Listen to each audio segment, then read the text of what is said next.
Eh, Estamos estudiando la segunda carta que Pablo escribió a los Corintios. Hoy nos toca analizar juntos los versículos 2 del 17 al 3, 6. ¿Ya? Eso es lo que vamos a conversar hoy día.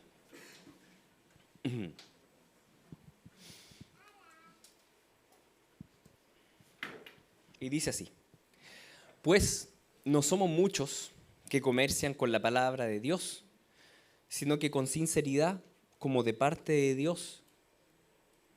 No, voy a partir otra vez, ya. Perdóneme, que lo puse mal.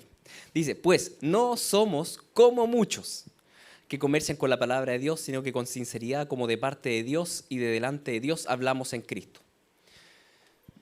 Ustedes se acordarán, de acuerdo a lo que hemos estado estudiando las últimas semanas, que Pablo y Timoteo en su defensa con los corintios están explicando por qué ellos no fueron a visitarlos, ¿sí? Y los corintios estaban ahí medio suspicaces, parece que ellos decían, no sé, si Pablo está enojado con nosotros, qué es lo que está pasando. Y Pablo acá, dentro de todo eso, dice, oye, tranquilo, queridos corintios, quiero que entiendan ustedes que yo no hago esto tampoco por plata, como sale acá. Ahora, lamentablemente, este pasaje dice que, pues, no somos como muchos que comercian con la palabra de Dios. Él dice, yo no lo hago, pero sí sé que muchos lo hacen. Fuerte, ¿eh? Estamos pensando en la primera iglesia. Deben haber pasado unos 20 años desde que Cristo murió y resucitó.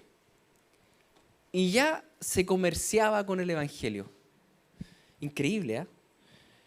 Y bueno, es la triste realidad también hoy día. Si ustedes saben, muchos pastores en realidad no son pastores, sino que asalariados, como dice la Biblia, ¿no es cierto? Asalariados. Y cuando viene el lobo y la cosa se pone difícil, dejan las ovejas. Ahora, no solo en el mundo evangélico, la institución católica ha sido históricamente también un ente saqueador, no solo de feligreses, sino de naciones enteras, como Vaticano propiamente tal. Y no solo eso, sino que también todo el falso cristianismo de los falsos apóstoles, ¿no es cierto? Y el mundo de la teología de la prosperidad. La verdad, uno mira para afuera y dice, oye, lamentable todo esto, pero lo que nosotros estamos llamados a hacer es mirar para adentro.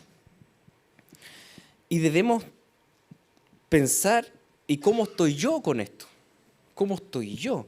Debemos tomar conciencia de que nosotros, como Unión Cristiana, no estamos exentos de este peligro de amor al dinero.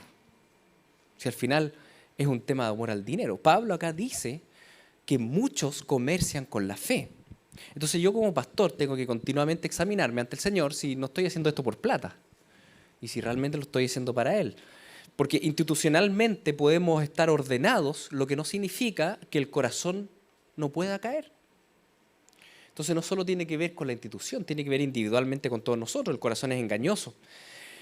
Y la pregunta ni siquiera recae solamente sobre el pastor, sobre nosotros como equipo pastoral, sino que incluso sobre cada uno de ustedes.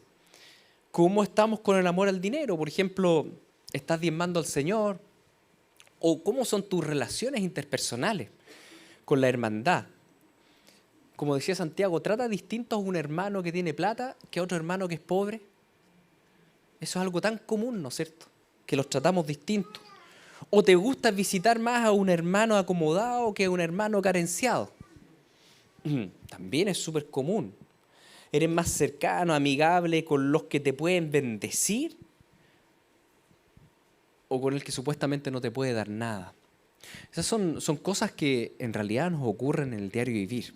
Y por eso cuando leemos este tipo de versículos es fácil mirar para afuera, pero siempre tenemos que hacer una introspección y analizarnos nosotros, cómo estamos nosotros, cómo nos relacionamos entre nosotros carnalmente, porque nuestro corazón es engañoso y debemos relacionarnos, dice acá, con sinceridad de corazón. Dice, sino que nosotros nos relacionamos con sinceridad de corazón. Y esa sinceridad va a implicar tener conciencia al menos de... Chuta, perdón, mira que estamos mal. Lo destruí. No, da lo mismo. Después... Dice, déjenlo ahí nomás, déjenlo ahí. Ya, bueno, ya, gracias, se pasaron.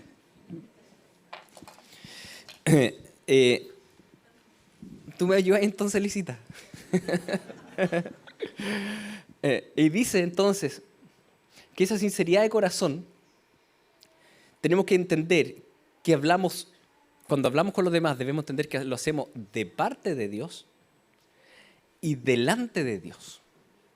Eso es una noción que tenemos que tener y tenemos que esto analizarlo un poco más. Debemos ser como nuestras relaciones interpersonales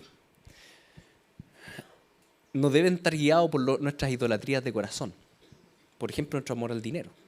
Sino que deben estar guiadas por esto que dice acá, la sinceridad de entender de que yo hablo de parte del Señor porque soy cuerpo de Cristo y que aparte de eso, el Señor siempre está conmigo ahí. Voy a reflexionar esto un poco más, ¿ya? Piensa en todas tus relaciones interpersonales. Piensa en esto, ¿por qué tienes los amigos que tienes? ¿Por qué tienes esos amigos? Probablemente es porque te caen bien. Y está bien.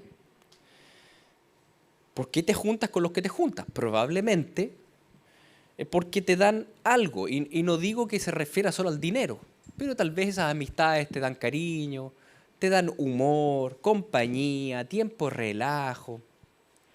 Y no digo que eso esté mal, pero si solo sostengo relaciones donde yo soy el beneficiado, eso como que huele mal. Porque vivir una vida egocéntrica donde todas las relaciones solamente giran en torno a relaciones que me benefician a mí, voy a terminar muy vacío, más vacío que las familias del futuro, donde la mayoría de los jóvenes de hoy prefieren criar perros que niños, ¿no es cierto? Una vida que gira en torno al puro recibir, en vez para llenarnos, paradójicamente va a ser una vida más vacía. ¿Y cómo puedo sostener algo así? Por el versículo que sigue, que dice así, no está ahí en Corintios, pero Pablo lo dice en Hechos, dice, más bienaventurado es dar que recibir. Una vida que solo busca obtener de otros va a terminar más vacía que una vida que da a otros. Y es la paradoja del Evangelio, donde nosotros pensamos que para que nos vaya bien en la vida, tengo que rodearme, arrimarme a buenos árboles que me den. Y el Señor dice, no, es más bienaventurado es dar. Es al revés. Si tu fuerza gira solo en torno a invertir en ti mismo y no en criar, no en servir, no en cuidar, solo invertir en ti mismo, en tus estudios, en tu deporte, en tu carrera, en tu cuerpo, en tu currículum, en tu reputación, tú vas a terminar muy desventurado. Porque más bienaventurado es dar que recibir. Y por eso hoy día la sociedad es desventurada, porque está centrada no en dar, sino en recibir. Más aún, una vida que se centra en recibir más que en dar va a terminar muy solitaria. Supongamos que tú vienes a la iglesia para recibir y no das. No das acá. No te dedicas a otros, ¿no es cierto? No te preocupas por otros. Tarde o temprano te vas a enojar con la hermandad porque no cumplen tus expectativas. Y al final vas a terminar yéndote, enojado con la iglesia. Y vas a terminar solo. Porque más bienaventurado es ir a una iglesia para dar que para recibir. Si te relacionas con los demás solo desde el recibir, cada vez que alguien no satisfaga tus expectativas, tú vas a cortar esa relación. Y vas a terminar sola. Y no digo que no debamos relacionarnos con gente que nos pueda bendecir, obviamente, que nos pueda aportar, y todo eso no está mal. Más bien quiero plantearte otra pregunta. De todas las relaciones interpersonales que tú tienes, ¿hay siquiera alguna relación, alguna, que sostengas no para usufructo personal, sino para dar? Simplemente para bendecir a otro. De todas las relaciones que tienes, ¿hay al menos una? Es importante que te lo preguntes.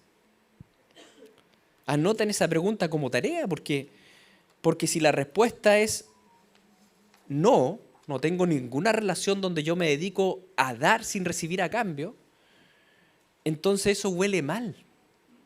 Huele mal, ¿por qué? Porque el que ama a Dios amará al prójimo. Y porque el que recibió por gracia de parte del Señor va a dar por gracia.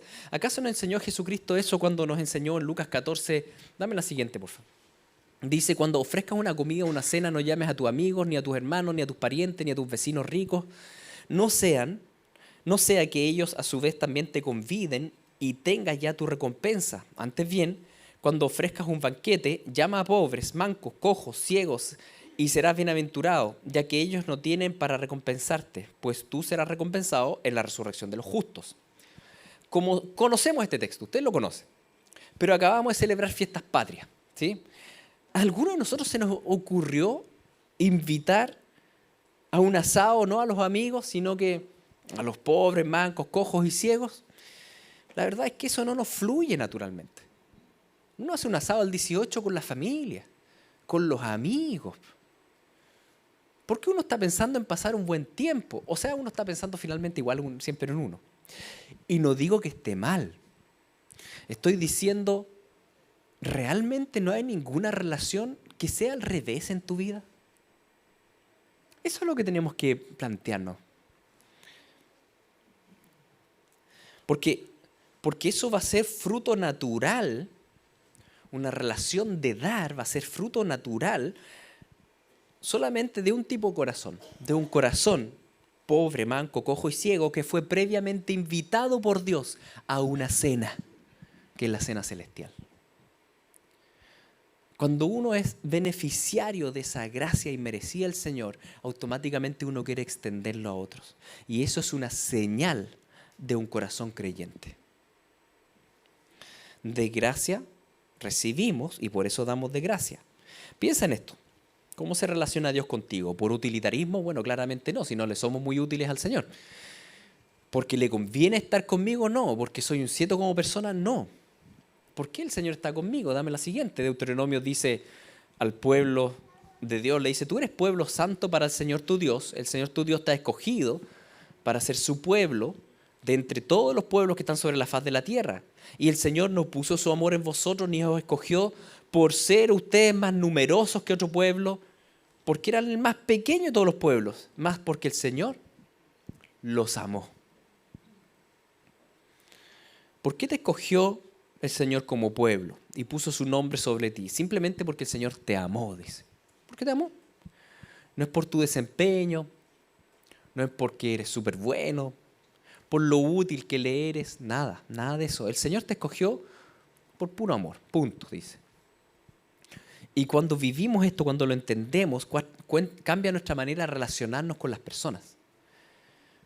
Porque ese eterno vacío interior repentinamente se ve saciado por un amor incondicional del Señor. Pleno, eterno, completo. Eso se manifiesta. Un corazón que está lleno del Evangelio, que está lleno de este amor del Señor, de lo que Cristo hizo por mí, va a rebalsar de gracia hacia otros. Un corazón lleno de Cristo no se va a relacionar con otros solamente desde el dame, dame. Dame, dame, dame. Se va a relacionar desde el te tengo porque yo rebalso, yo estoy lleno, yo doy. Por ejemplo, supongamos que estás buscando pareja. Y tal vez tu pensamiento es como el del mundo.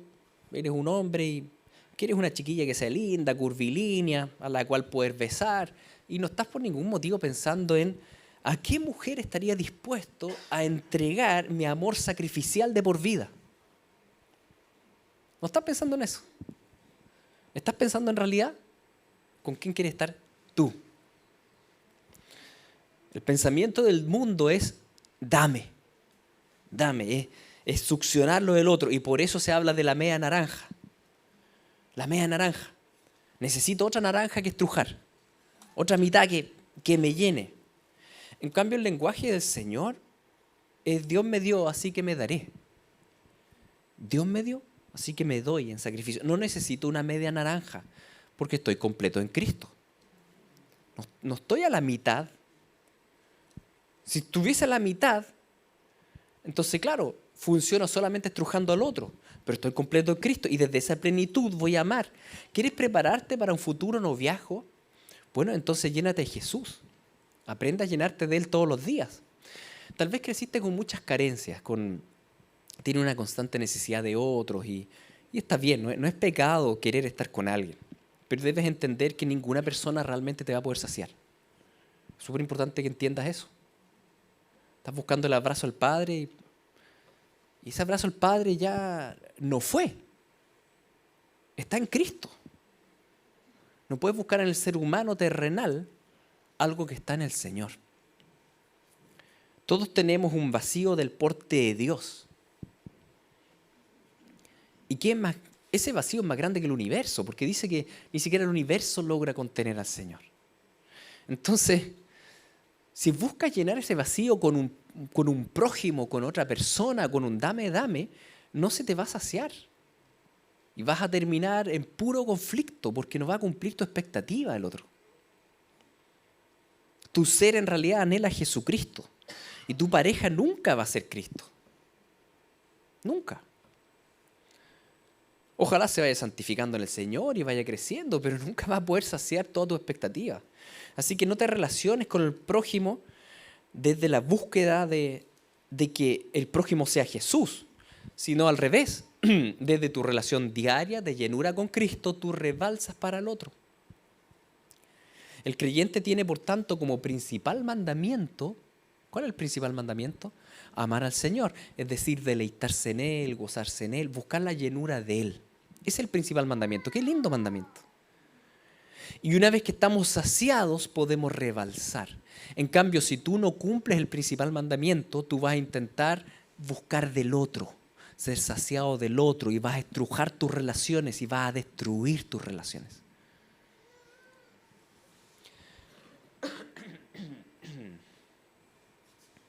Si tu vida no ha reventado naturalmente el amar al prójimo y solo sostienes relaciones utilitaristas, difícilmente conoces verdaderamente a Cristo. Difícilmente.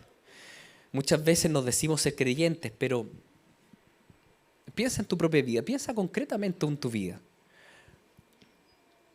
No cuidamos de los enfermos porque no nos sentimos llamados a eso. No acogemos niños porque no queremos sufrir. No visitamos ancianos porque nos resulta aburrido. No ayudamos a limpiar porque no corresponde a mi estatus. No, puras excusas. Que en realidad no manifiestan otra cosa que una vida egocéntrica. Y el problema es que nos perdemos el inimaginable gozo de la bienaventuranza de dar, que es mucho mejor que recibir. Mucho mejor. Y el problema de una vida de puras relaciones utilitaristas no es solo el vacío y la soledad personal, sino que peor aún, Dios no es glorificado. Dios no es glorificado. Al revés, muchas veces como creyentes blasfemamos el nombre de Dios cuando la gente nos ve porque no estamos viviendo el Evangelio propiamente tal. Nosotros representamos públicamente el Evangelio de Jesucristo y así sigue ahora la carta cuando Pablo dice, miren, yo me relaciono con sinceridad, como si Dios estuviese ahí, como de parte del Señor, y continúa, dame la siguiente, cuando en Corintios él dice, ¿comenzamos otra vez a recomendarnos a nosotros mismos? ¿O acaso necesitamos como algunas cartas de recomendación para vosotros o de parte de vosotros? Ustedes son nuestras cartas, escritas en nuestros corazones, conocida y leída por todos los hombres. Pablo acaba de decir en el versículo anterior que él no predica por plata. Ahora bien, él no quiere que lo malinterpreten, porque dice no es que me esté autorrecomendando, no es eso, porque en realidad su carta de presentación son ellos mismos. Todos estos corintios eran paganos, convertidos, gentiles que no conocían el Evangelio y ahora eran creyentes. Entonces, ellos eran una manifestación pública de la verdad del Evangelio, del poder del Espíritu de Jesús vivo y resucitado con poder. Por tanto, él les dice, dame la siguiente, él dice, ustedes son nuestra carta escrita en nuestros corazones, conocida y leída por todos los hombres, siendo manifiesto que son cartas de Cristo, redactadas por nosotros, no escrita con tinta, sino con el Espíritu de Dios vivo, no en tablas de piedra, sino en tablas de corazones humanos. Una de las metáforas que ocupa la Biblia para referirse a nosotros los creyentes que somos cartas. Y Pablo le dice eso a los corintios. Le dice, ustedes son cartas. Cartas escritas, no con tinta, sino con el Espíritu Santo que nos transformó. Cartas escritas no con letra y papel, sino que con el poder de Dios sobre corazones transformados. Esas cartas. Y todo cambio en el corazón se va a manifestar externamente. Nosotros expresamos en nuestro actuar lo que ha ocurrido en nuestro mundo interior. De la abundancia del corazón, habla la boca, ¿sí? El árbol se conoce por sus frutos. Entonces resulta que las personas no leen la Biblia. Las personas que están alrededor de nosotros no... probablemente ninguno de ellos se va a sentar en la chimenea y abrir el libro de Mateo y decir, a ver, ¿qué dice el Evangelio? a ser contados con los dedos de la mano, alguien que se va a poner a reflexionar. ¿Cuáles serán las buenas nuevas? La gente no hace eso. La mayoría de la gente no va a leer un artículo sobre cuáles son las buenas nuevas de salvación. La mayoría de las personas que nos rodean, lo que van a hacer, ellos te van a leer a ti. Y con eso les va a bastar. Leen los titulares nomás. Y te leen a ti. Y si te relacionas con gracia y verdad, ellos van a aprender de Dios y van a aprender de ti, de cómo es Dios, porque el mundo no tiene ni gracia ni verdad. Y como nos insta Pedro, cuando el apóstol Pedro dice lo siguiente, dice, mantened entre los gentiles una conducta irreprochable, a fin de que en aquello que los calumnian como malhechores, ellos, por razón de vuestras buenas obras, al considerarlas, glorifiquen a Dios en el día de la visitación. Pedro dice, ustedes vivan para el Señor, vivan con buenas obras, para que Dios sea glorificado. No dice que todos los que te van a ver se van a convertir. Dice que sí pueden creer en el Señor y glorificarle. Porque no es lo mismo creer en Dios que ser un discípulo de Cristo. Recuerden que los demonios creen. ¿Sí? No porque alguien crea en Dios es salvo. No es así. La salvación es para los arrepentidos que siguen a Jesucristo. ¿Sí? Entonces va a haber mucha gente que cree en Dios y que al verte te va a glorificar. Y el objetivo final es ese, que glorifiquen al Señor. No que simplemente vivan la vida sin saber. Resulta que el objetivo final nuestro no es que todos sean discípulos, sino que todos glorifiquen a Dios. Yo sé que esto les puede parecer fuerte, pero el objetivo de nuestra vida es que Dios sea glorificado, no que todos se salven. Nos encantaría que todos se salven, pero eso depende del Señor. ¿Sí? Nos encantaría. Pero lo que sí queremos es que todos glorifiquen al Señor. Y eso es lo que dice este texto. Lo que queremos es que en el día de la visitación y la venida de Cristo, que todos glorifiquen a Dios. Ojalá se salven la mayor cantidad de personas posible, pero bueno, el Señor sabrá a quién toca, a quién no. Pero nuestro objetivo es que Dios sea glorificado. Y para eso tenemos que entender de cómo se hace eso. No se hace, se vive. Se vive, es una carta abierta del Evangelio y que las personas leen. Las personas te leen. Y de acuerdo a eso dice, glorifican o no a Dios. Alguien que tiene el Espíritu Santo en el corazón irá cada día pareciéndose más a Jesús, por lo cual, con puro vivir, será una imagen del Dios invisible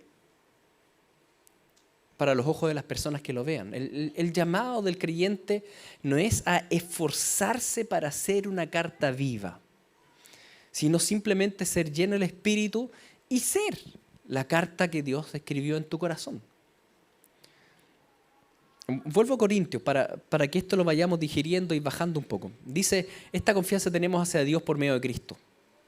No que seamos suficientes en nosotros mismos para pensar que cosa alguna procede de nosotros, sino que nuestra suficiencia es de Cristo, el cual también nos hizo suficientes como ministros de un nuevo pacto, no de la letra, sino del Espíritu. Una carta no se esfuerza por ser carta, simplemente es carta y sirve de esa manera. Asimismo, tú simplemente sé la persona que Dios transformó y manifiéstalo públicamente. No tienes que esforzarte por ser carta, sino simplemente reconocer con tus obras y con tus palabras lo que Dios hizo en ti. Vivir en pos de Él, dar testimonio de lo que Él hizo. Y vuelvo al tema que abarqué en la primera sección de la prédica. El mundo vive en pos del dame, dame. Y se relacionan en pos del dame, yo quiero del otro, yo quiero. Si tú eres una carta viva y has sido transformado por el Señor, tu forma de vivir va a ser al revés. Tú vas a dar. Tú vas a dar. Y eso se va a ver. ¿Cómo nos relacionamos sanamente con los demás? Sabiendo que somos cartas vivas de Dios. Y como leímos al inicio, insisto en ese texto, dame esa licita, como de parte de Dios y delante de Dios hablamos en Cristo. Entendemos que donde quiera que estamos, ya sea comprando en el negocio de la esquina, echando benzina al auto, estando en la fiesta familiar, en todo lugar, primero, Dios está en nosotros y hablamos de parte de Él. Una carta viva habla de parte del Señor. Donde quiera que tú vayas, la gente no va a leer a Pablo, pero va a escuchar tus palabras. Y de acuerdo a eso se va a hacer una imagen. Y de acuerdo a eso va a glorificar a Dios o no. ¿Cómo está tu lengua? ¿Mucho garabato? ¿Cómo está la mentira? ¿A flor de labios? Son temas a trabajar porque estamos representando al Señor. En segundo lugar dice, cuando hablamos con otros, Jesús está siempre ahí. Estamos delante de Dios, dice, como de parte de Dios y delante de Dios hablamos. ¿Cómo están tus temas de conversación? ¿Abundan las obscenidades? ¿Abunda el juicio, la crítica a otros? Cuando resulta que Jesús, que está ahí parado al lado tuyo, ha visto tus peores pecados. Y tercero dice, recuerda que estás en Cristo. Hablamos en Cristo. Hablamos en Cristo, estamos llenos de Él, rodeados de Él, saciados por Él, cubiertos por Él. Ya no estamos vacíos. Ya no tenemos que relacionarnos desde el utilitarismo absorbente, porque tú estás en Él. Desde la eterna búsqueda de mi otra mitad. Tú no necesitas tu otra mitad, tú estás completo en Cristo. Desde la eterna búsqueda del abrazo del Padre que no tuve, o del abrazo de la Madre que no tuve, o del abrazo desde la eterna búsqueda de amigos que no tuve, etc. Queridos, ustedes ya están completos en Cristo. Y esa es la clave de vivir como creyentes. Buscar estar saciados con Él continuamente, como dice Colosenses. Porque toda la plenitud de la deidad reside corporalmente en Él, en Cristo. Y habéis sido hechos completos en Él, que es la cabeza sobre todo poder y autoridad. Ustedes han sido hechos completos en Él. Todo lo que piensas que te falta, lo puedes encontrar en Jesús. Todo. El refugio, en Él. Reposo, ¿quieres reposo? En Él. ¿Quieres consuelo? En Él. ¿Quieres compañía? En Él. ¿Quieres perdón? En Él. ¿Quieres ayuda? En Él. ¿Quieres fuerzas? En Él. Provisión, todo. Y si tú vives todos los días enfocando en Él y mirándolo a Él y siendo saciado en Él, porque ese es tu principal mandamiento, automáticamente tus relaciones van a girar y ya no vas a ser un succionador de las energías del otro, sino que tú vas a empezar a dar. A dar. Desde esa llenura de gracia que recibimos, empezamos a dar. Y la gente va a leer eso y va a decir, ¿qué pasa acá? ¿Por qué esa persona parece estar tan saciada y yo tengo tanto vacío? Por eso decía antes, y repito, el creyente tiene como principal mandamiento amar a Dios, ser saciado en Él, gozarse en Él todos los días. Si esta labor la cumple, se disfruta diariamente Él, naturalmente va a venir el segundo mandamiento, que es amar al prójimo. ¿Cómo está tu vida espiritual? ¿Cómo está tu fe? Pregúntate, y vuelvo a la pregunta que hice al inicio. ¿Hay alguna relación? ¿Hay algunas relaciones que sostengas que no sean de usufructo personal? Sino que realmente, simplemente sean relaciones donde tú te dedicas a bendecir a otro.